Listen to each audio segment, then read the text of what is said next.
F of X is equal to minus X. అంటే మీరు examples ఇవ్వమంటాడు, ఎగ్జాంపుల్స్ ఇస్తుంటారు. Suppose F of X minus ఎక్స్కి మీరు ఇచ్చారు, ఎక్స్ పాజిటివ్ అయిందనుకోండి, ఎక్స్ మైనస్ ఎక్స్కి ఏమవుతుంది, నెగిటివ్. అందులో ఎక్స్ పాజిటివ్ వాల్యూస్ ఇస్తున్నాం అనుకోండి, ఎక్స్ పాజిటివ్ అయితే ఫంక్షన్ వాల్యూ నెగిటివ్ అనుకోండి, నెగిటివ్ వైపు ఏరో మార్క్ పెట్టచ్చు చూడండి. 1 ఇస్తేనేమో -1³ -1 వస్తుంది. అలా పాజిటివ్ వాల్యూస్ ఏవి ఇచ్చినా సరే వచ్చే రిజల్ట్ అంతా నెగిటివ్ వాల్యూ వస్తుంది. సపోజ్ ఎక్స్ నెగిటివ్ ఇచ్చారనుకోండి, అప్పుడు వచ్చే వాల్యూ ఏమవుతుంది, పాజిటివ్ అయిపోతుంది. చూడండి ఏరో మార్క్స్ అది స్పేస్ పాయింట్ డైమెన్షన్స్లో గ్రాఫికల్ రిప్రజెంటేషన్ ఇస్తామన్నమాట. ఆ పొజిషన్ పాయింట్ అదో ఎగ్జాంపుల్. నెక్స్ట్ ఇంకా అలా చాలా చూడండి, ఆ ఎగ్జాంపుల్ చాలా ఇస్తాం వీటి మీద.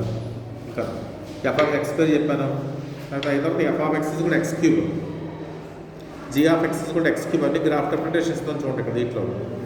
ఫస్ట్ ఏ ఇచ్చాం కదా, ఇక్కడ ఏ ఇచ్చాం, F of X minus X.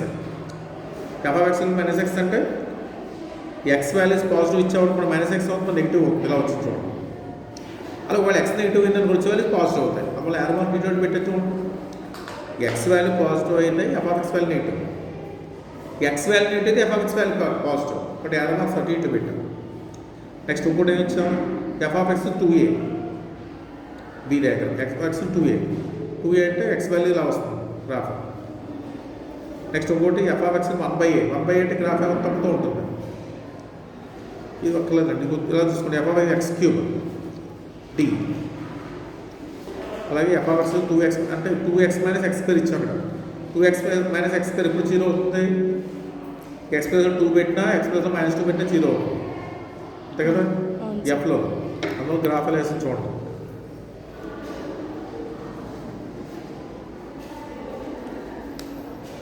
F of X ఇక్కడ X, F of X, f² of X అలా డయాగ్రామ్స్ వేస్తూ ఉంటాం. రిటేషన్ కదా, రిటేషన్ వాల్యూస్ ఇస్తూ ఉంటాం.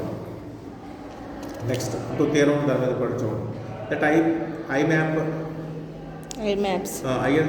From 0 closed 0, b closed intervals, closed interval I from I to I be a continuous function, then fixed point, that fixed point fixed point ఉందని చెప్పాలి దాన్ని.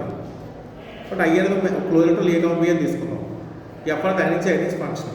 Fixed point అంటే మీనింగ్ ఏంటి, ఇమేజ్ ఎలిమెంట్ సేమ్ అవ్వాలి. అంటే F of ఏ ఇప్పుడు ఒకవేళ F of ఏ కూడా ఏ అయింది అనుకోండి, ఏ ఫిక్స్డ్ పాయింట్ అంటాం. ఎఫ్ ఆఫ్ బీ కూడా బి అయింది అనుకోండి, బి ఫిక్స్డ్ పాయింట్ అంటాం. అంటే మనకి ఎఫ్ ఆఫ్ ఏ కూడా ఏ అని అవ్వచ్చు, అంటే ఎఫ్ ఆఫ్ బీ కూడా బి అని అవ్వచ్చు, లేకపోతే అవ్వచ్చు రెండు అంతే కదా. సపోజ్ ఎఫ్ ఆఫ్ ఏ కూడా ఏ అయింది అనుకోండి, ఏ ఫిక్స్డ్ పాయింట్ అంటాం. ఎఫ్ ఆఫ్ బీ కూడా బి అయితే బి ఫిక్స్డ్ పాయింట్ అంటాం. అలా కాని కేసులో F of A not equal A తీసుకున్నాం, ఎఫ్ ఆఫ్ బీ కూడా నాట్ ఈక్వల్ ఏ తీసుకున్నాం. అంటే మీనింగ్ ఏంటి, ఎఫ్ ఆఫ్ ఏ వాల్యూ ఎలా ఉండాలి. ఇక్కడ ఫంక్షన్ ఎక్కడి నుంచి తీసుకున్నాం చూడండి, ఏ నుంచి బీ కదా, వచ్చే ఇమేజ్లు అన్నీ ఎలా ఉండాలి, ఈక్వల్ ఏ కన్నా పెద్ద, ఏ కానీ ఏ కన్నా పెద్దగానే ఉండాలి, బీ కన్నా పెద్దగా, బీ కన్నా చిన్నగా ఉండాలి. ఇమేజ్లు అన్నీ కూడా గ్రేటర్ దాన్ ఏ అవ్వాలి, ఎందుకంటే ఐ నుంచి ఐకి కదా ఫంక్షన్. ఎఫ్ ఆఫ్ ఏ కంటే ఎఫ్ ఆఫ్ ఏ ఎలా ఉండాలి, ఏ కన్నా పెద్ద ఉండాలి అంతే కదా. ఎఫ్ ఆఫ్ బీ కడితే బీ కన్నా చిన్నగా ఉండాలి, ఎలిమెంట్స్ అక్కడే మూవ్ అవ్వాలి. అంటే ఎలిమెంట్స్ ఇమేజ్లు అన్నీ కూడా ఎఫ్ ఆఫ్ ఏ కన్నా పెద్దవి. ఎఫ్ ఆఫ్ ఏ అంటే ఏ మాట ఇక్కడ డొమైన్ కూడమైన సేమ్ కదా. ఇక్కడ ఇమేజ్లు అన్నీ ఏ కన్నా పెద్దవాళ్ళు, బీ కన్నా చిన్నవాళ్ళు. అమలు రాసి చూడండి, F of A greater than A, F of B less than. ఇప్పుడు let consider A function G of X. అలా తీసుకున్నాం, F of X minus X అని తీసుకున్నాం. ఇక్కడ ఎఫ్ ఆఫ్ ఎక్స్ అలా కంటిన్యూస్ కదా, ఎక్స్ స్మాల్ లెవెల్ కదా, అది కూడా కంటిన్యూస్. ఇప్పుడు రెండు ఫంక్షన్లు కంటిన్యూస్లీ డిఫరెన్షియబుల్ అవుతాయి. కంటిన్యూస్ డిఫరెన్షియబుల్ ఎప్పుడైతే అయిందో మనకి ఇక్కడ ఎంత చూడండి, g of a is equals to g of a equal to f of a minus a, అది గ్రేటర్ దాన్ 0 అవ్వాలి.